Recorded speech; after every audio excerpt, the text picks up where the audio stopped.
un jour mon violeur viendra. Imaginez, vous êtes à la place de Blanche-Neige, vous vivez toute seule dans une forêt, alors vous êtes une petite fille avec 7 vieux mecs, et personne s'inquiète pour vous. Vous voyez qu'il y a quand même des trucs qui vont pas dans les contes, alors on va pouvoir retravailler tout ça de manière féministe.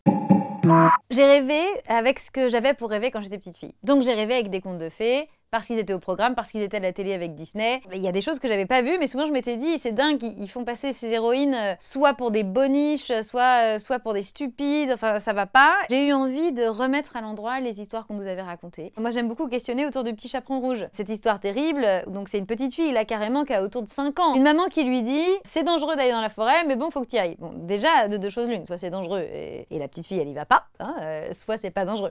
Bon. Et puis elle lui dit, rien ne t'arrivera si tu t'arrêtes pas à cueillir des fleurs, des fraises et si tu parles pas aux inconnus. N'importe quoi. Ça vous est arrivé, hein, mesdames, j'imagine, dans les transports et dans votre vie de tous les jours, de pas vous arrêter sur un boulevard, cueillir des fleurs, des fraises et parler aux inconnus, et puis quand même, il vous arrive des tuiles. Déjà, c'est délirant comme conseil, et puis en plus de ça, ça met la responsabilité sur elle. Bien sûr, la petite fille a 5 ans, donc elle voit des belles fraises, elle s'arrête pour en bouffer, elle voit des fleurs, elle se dit ça me fera un joli bouquet pour ma mère grand, et puis elle voit soi-disant un loup. Alors ça c'est pareil, grosse arnaque dans les contes, ça va jamais être des hommes, vous aurez remarqué, ça va être des personnes animales, ou alors ça va être des gnomes. On va très rarement nous présenter que le danger est un homme, alors que dans la vraie vie, hein, pour les enfants et pour les femmes, c'est qui le danger? Bon. Et donc, là, on décide de parler au loup, ce que je comprends, hein, c'est quand même une espèce génocidée, t'en vois un pour une fois, tu discutes, mais bon, en vrai c'est pas un loup, on est d'accord, c'est une métaphore pour un pédocriminel, mais on nous le raconte jamais. Et puis finalement, soit il la mange, soit, autre arnaque des contes de fées, arrive l'homme, le chasseur en plus, la figure du type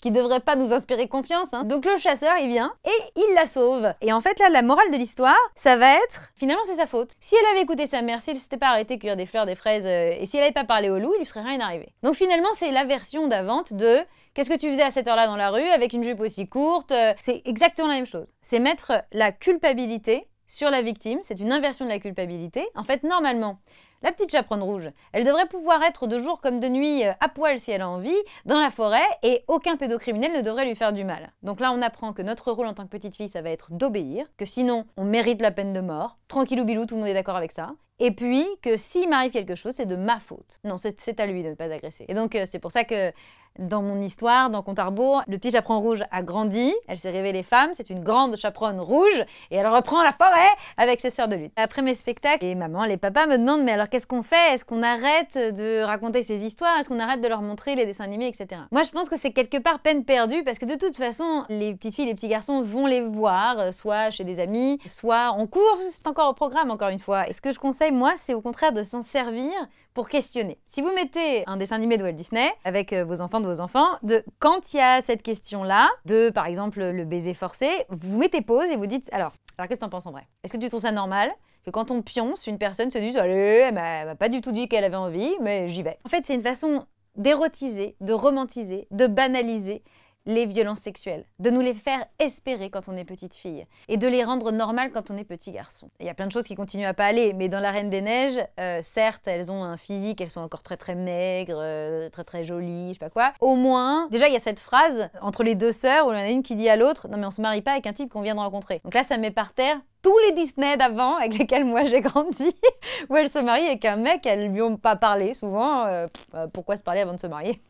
Ça spoil. Et puis c'est le baiser d'amour soror qui sauve la situation. Il y a aussi le film Brave, Rebelle, où là l'histoire finit bien. La jeune femme ne veut pas se marier et les mecs se barrent et donc c'est la fête. Et donc ça c'est quand même aussi un énorme pied de nez. Donc il y a des choses qui avancent. Certes, le problème c'est qu'on ne remet toujours pas en question les valeurs. Et quelles valeurs on met en avant? Ok, oui, c'est mieux de savoir se démerder dans la vie que d'être Blanche-Neige. Mais en attendant, est-ce qu'on a envie que toute la société ait des valeurs de virilité toxique? Moi, non. Et l'imaginaire avec lequel on grandit, c'est l'imaginaire avec lequel on rêve. Les rêves qu'on a, c'est vers où on veut aller, et du coup, nos vies commencent à ressembler à ces rêves-là. Et donc, pour moi, les imaginaires égalitaires peuvent créer les réalités de l'égalité. Si on fait rêver à l'égalité, on va aller vers.